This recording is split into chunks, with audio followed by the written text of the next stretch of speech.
Leïla, elle s'est imposée à moi de manière très très intuitive, mais parce que je la connaissais évidemment personnellement dans la vie et comme actrice évidemment a fortiori.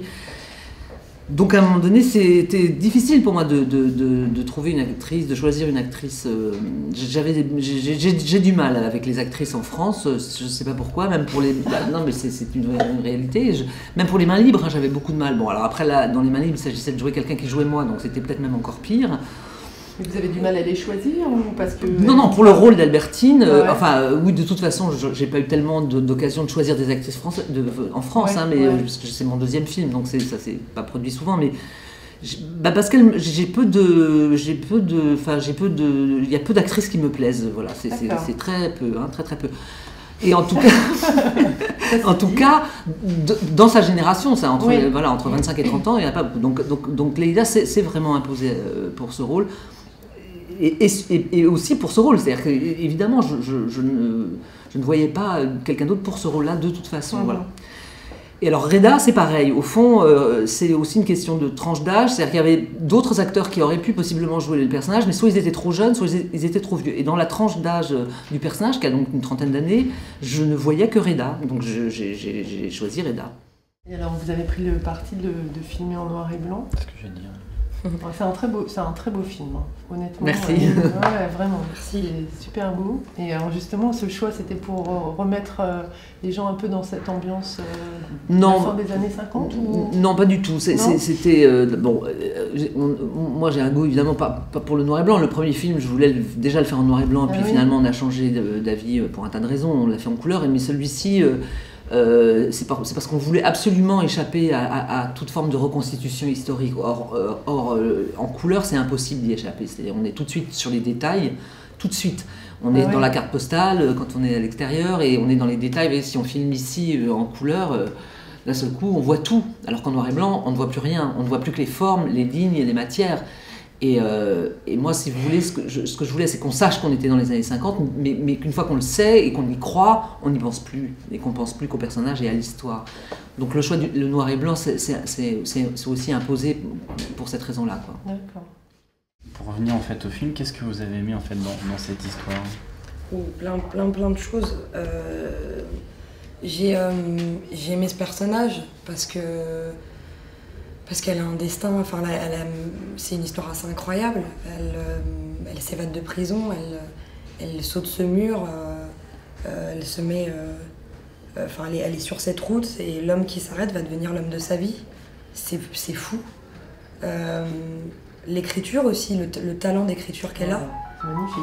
C'est bien d'avoir mis justement que Leïla récite, enfin je sais pas comment dire, ou lit des passages de son bouquin, c'est super. Alors moi j'ai aussi découvert l'écriture. Ah ouais, vraiment. Ah ouais, moi j'ai vraiment j'ai découvert Albertine déjà moi à travers les mots et les regards de Brigitte, et c'est pour ça qu'il faut toujours se dire que c'est un mal pour un bien quand il nous arrive des trucs un peu durs, mais ces 4 ans d'attente, ça a été on en parlait avec Reda tout à l'heure, mais moi je me souviendrai toujours des mails de Brigitte qui nous envoyait des petits mots comme ça d'Albertine, et ça me faisait la journée, quoi. Je me disais mais oui, c'est... Ah, puis ça me parle, tiens, aujourd'hui par rapport à ce qui m'est arrivé hier, enfin il y avait et ça nous a accompagnés, vraiment. Et l'écriture, enfin comme le dit Brigitte, c'est sa peau, elle est excessive, elle a une liberté telle que... Et puis elle est amoureuse, quoi. Et c'était assez jouissif d'interpréter ce personnage, parce que c'est pas une histoire d'amour banale, c'est pas un coup de foudre. Une femme qui attend qu'on l'aime. Oui, j'ai aimé ce personnage parce qu'Albertine, elle n'appartient à personne, elle s'appartient. Et de jouer un personnage qui s'appartient, c'est assez fou. Là, on me demandait aussi en interview comment vous avez abordé le personnage, comment vous avez... Et je peux pas parler de moi, quoi, c'est pas... Mais sans fausse humilité, oui, mais c'était plus... On fait pas un film tout seul, voilà. Comment vous étiez préparé, c'est pas évident de se mettre dans la peau de quelqu'un qui a existé, oui, et puis une femme comme ça, qui... elle était assez avant-gardiste. Cette Albertine, ce qu'on disait, on n'était pas encore en 68. C'était quand même la première femme qui parlait prison, qui parlait prostitution, qui parlait d'homosexualité. Avec le contexte aussi de cette France, avec les événements d'Algérie, tout ça. Très difficile, oui. Ouais. Donc c'est vrai que, il faut dire que, excuse-moi, mais Leïla, elle était tellement dans l'histoire, au fond, pas c'est dans le personnage évidemment, mais surtout dans l'histoire que, par exemple, elle faisait plein de propositions, ce qui est assez peu fréquent finalement. C'est-à-dire, elle disait, mais pourquoi on ne fait pas ce plan-là? Pourquoi on ne fait pas ça? Il y a des plans que je dois à Leïla, vraiment. C'est-à-dire qu'il y a des choses qu'on a tournées, que je n'avais pas prévu de tourner. Et c'est vrai que, comme elle est très en phase avec ce que je voulais faire, j'ai jamais dit non. Quasiment jamais. J'ai jamais dit non. J'ai jamais dit non quand tu m'as dit, mais pourquoi on tourne pas ce truc-là comme ça? Je dis, ah bah oui, t'as raison, faisons-le. Et ce faisons-le était d'accord avec tout le monde. Et ça, c'était un petit miracle quand même.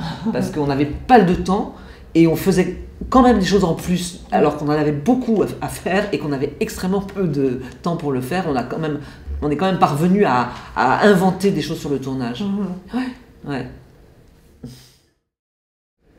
Vous avez adapté le livre d'Albertine Sarrazin. Qu'est-ce que vous avez enlevé comme partie? Moi, je ne l'ai pas lu. Il y a toute une partie au début, après son évasion, où en fait Julien va la cacher chez sa mère. Ensuite, il l'emmène dans une guinguette, vers Créteil. D'ailleurs, la guinguette, elle était vers Créteil. Et ensuite, elle est transportée à l'hôpital où elle reste un certain temps. Puis ensuite, elle retourne à la guinguette. Puis ensuite, elle retourne à l'hôpital. Enfin, et tout ça dans le roman est très long. Ah oui, c'est une grosse partie du roman qui est donc entièrement mentale puisqu'elle parle de ce qu'elle ressent. Il ne se passe rien. Elle est immobilisée. Et c'était ça la difficulté déjà dans l'adaptation. C'était comment on raconte une cavale de quelqu'un qui ne bouge pas, en gros, qui est transporté de place en place. Donc on avait déjà pas mal réduit ça dans le scénario, et puis ensuite, pour des questions donc, de production, on a dû supprimer tout ça. Dans cette double casquette que vous avez, est-ce que vous êtes à la fois actrice et réalisatrice? Il y a une casquette qui est plus dure que l'autre, ou sont complémentaires Non, c'est pas pareil du tout, donc ça n'a rien à voir. Non, c'est pas plus difficile, tout est difficile. Alors de toute façon, jouer c'est difficile, écrire, mettre en scène c'est difficile, mais moi j'ai quand même un goût particulier pour la réalisation et la direction d'acteur. J'aime bien jouer.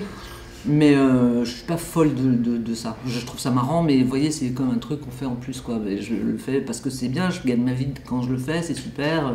Je suis contente de travailler avec des gens que j'aime bien, voilà, les acteurs, tout ça, je trouve ça super, mais j'en rêve pas la nuit, quoi. Donc quand on me propose, je dis oui, bien sûr, quand c'est des gens chouettes et que voilà. Vous